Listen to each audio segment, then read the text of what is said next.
جناب ابو ذر غفاری سید المرسلین کی خدمت میں موجود ہیں اور دیکھتے ہیں کہ جناب بلال مؤذن رسول اور جناب سلمان فارسی حضور کی خدمت میں آ رہے ہیں۔ جب پہنچے تو سلمان جھکے اور حضور کے قدموں کو چومنے لگے۔ حضور نے منع فرمایا، اے سلمان ایسے نہ کرو جیسے عجم اپنے بادشاہوں کے ساتھ کرتے ہیں۔ انا عبد من عبید اللہ، میں اللہ کے بندوں میں سے ایک بندہ ہوں۔ آکل کما تاکل العبد، اللہ کا دیا ہوا رزق اسی طرح کھاتا ہوں جیسے ایک عبد اپنے مولا کے دیے ہوئے کو کھاتا ہے۔ وَأَقْعُدُ كَمَا يَقْعُدُ الْعَبْدُ، اور میری زندگی گزر رہی ہے ایسے بیٹھتا ہوں جیسے غلام اپنے آقا کے سامنے بیٹھتا ہے۔ حضور ساری زندگی ایسے بیٹھتے تھے جیسے ہم نماز میں تشہد میں بیٹھتے ہیں، یا ایک گھٹنا زمین پہ اور ایک گھٹنا اٹھا کر۔ تو اس وقت جناب سلمان نے عرض کی، یا رسول اللہ،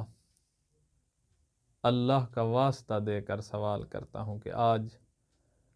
ہمیں جناب زہرا کی فضیلتوں میں سے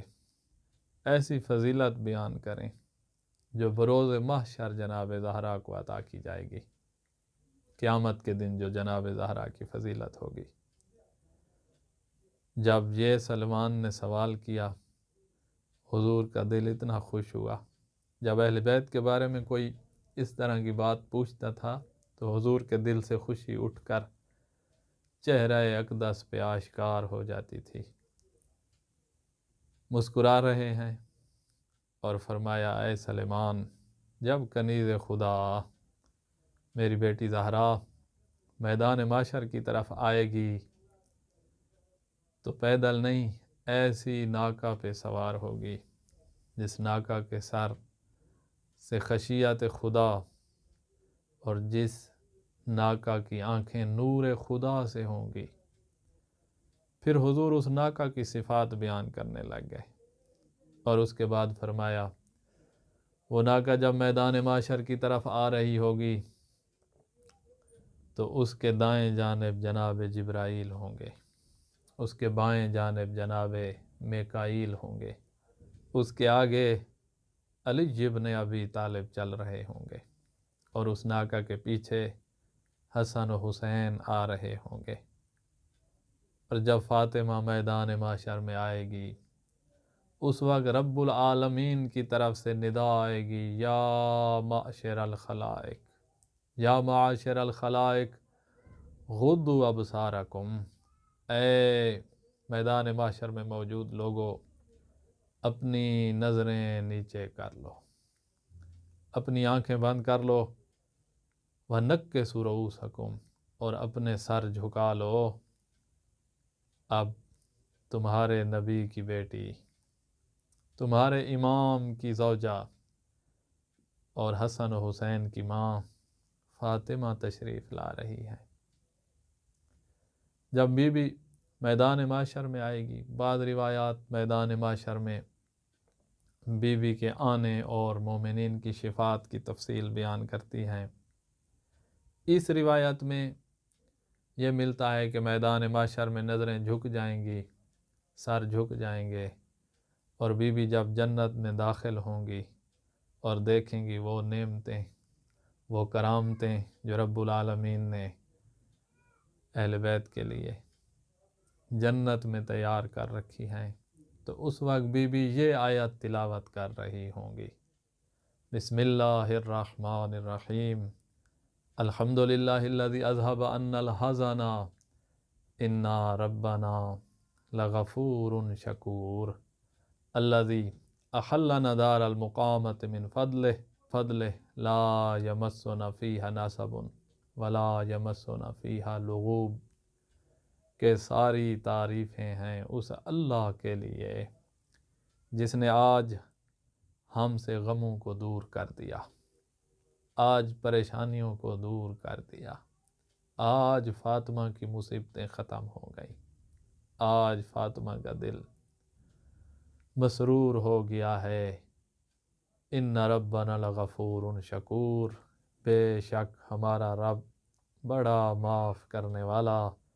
اور بہترین جزا دینے والا ہے۔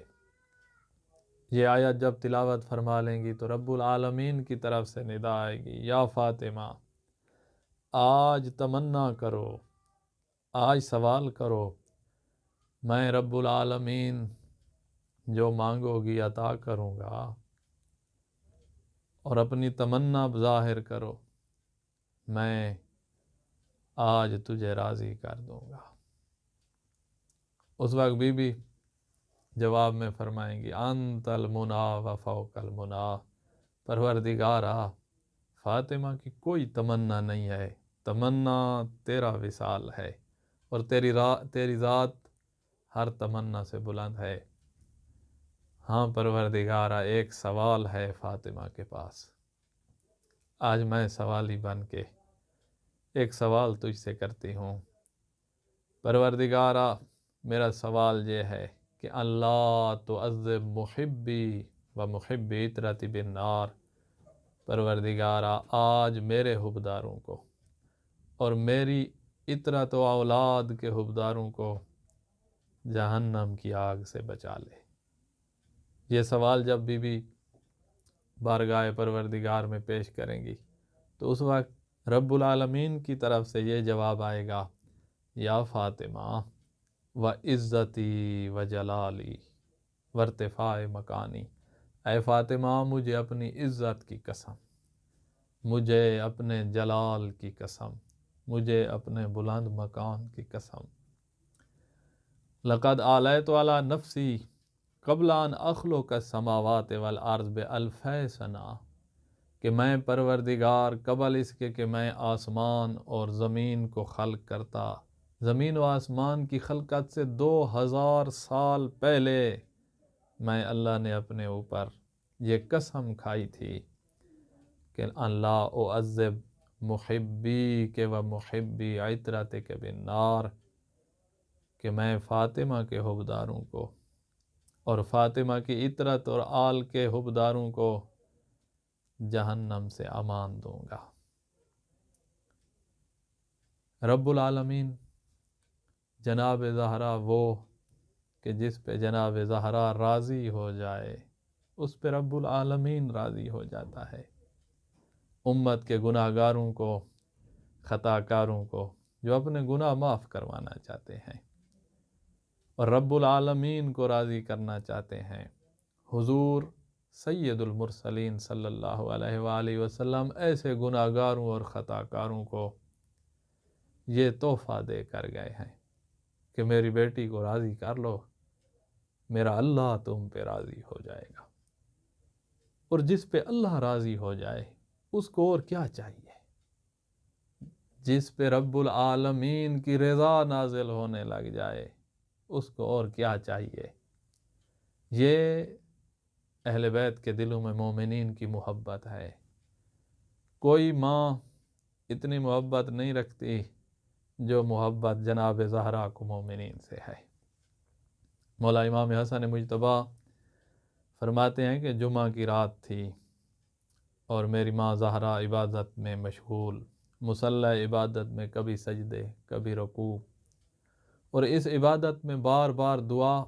اور دعا اپنے لیے ایک دعا نہیں مانگی، صبح کی اذان تک عبادت فرماتی رہیں، اور دعا مانگتی تھیں تو مؤمنین و مومنات کے لیے،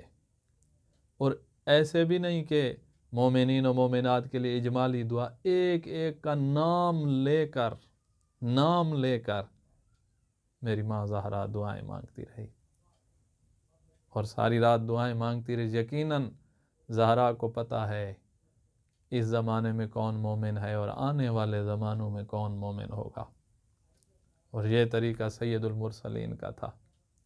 سید المرسلین مومنین کے نام لے کر اپنی رات کو عبادتیں کرتے تھے، تو نام لے کر دعائیں مانگتے تھے۔ جناب ام سلمہ سے جب میثم تمار، ام المومنین ام سلمہ سے جب میثم تمار کی ملاقات ہوئی تو جب بتایا کہ میثم اچھا تم ہو میثم، میں نے سید المرسلین سے راتوں کی عبادتوں میں کئی دفعہ دعاؤں میں تیرا نام سنا ہے۔ یہ طریقہ کار ہے اہل بیت کا۔ خوش قسمت ہیں وہ لوگ جنہوں نے جناب زہرا کو راضی کیا ہے اور رضائے پروردگار سمیٹ لی ہے۔